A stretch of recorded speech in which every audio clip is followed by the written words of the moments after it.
The new UTIPS can be accessed at canyons.utips.org. You will need to have an account set up. Contact your EdTech specialist to have that done. Once you have your account, you can log in, and here you see my tests popping up. To create a new test, click on the New button, choose Assessment, and that pops the window.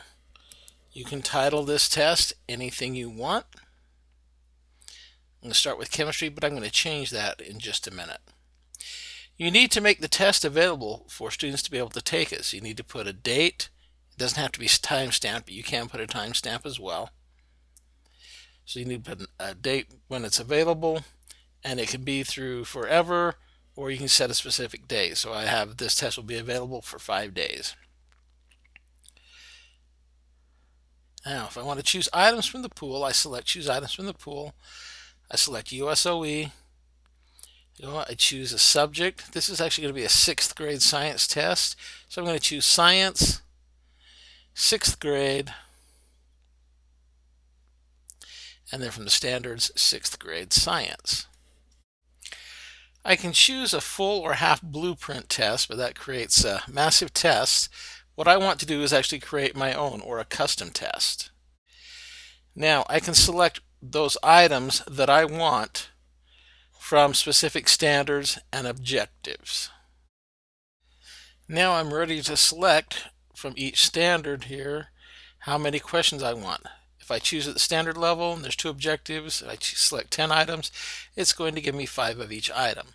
Standard 3 has 3 objectives, so I'm going to select 15. It'll select 5 from each objective. Once I've put those in, I click on Add Items from the pool, and it adds those items. I can now look at the items and see if I like them. I'm going to assume here that I do. Now I want to add participants. Now first let me go back. I'm going to change the name of this because this is actually an Earth and Solar System test. Now I'll leave my dates the same. I've got some choices as far as showing items one at a time. I can choose to show immediate feedback and so forth. There's also some scoring options there that I can change. Now once I'm ready to add my participants, my students need to already be in the system. So I'm going to use some people here that are already in the system for my test here, or just for my example here. So for my participants, I'm going to go to Crescent School. I'm going to look at teachers because I don't actually have students. I'm going to load teachers here. I'm going to add these teachers one at a time. These are now the teachers who can take this test.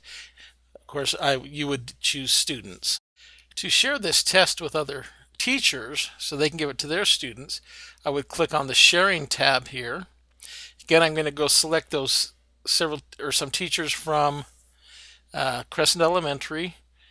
Give me here to select them. Decisions. I'll probably just do the same ones here. Okay, so I select those teachers, and notice now that that teacher can now choose to, or I can give them permission to edit items or to duplicate this test. Okay, and that's how you build a test in the new UTIPS.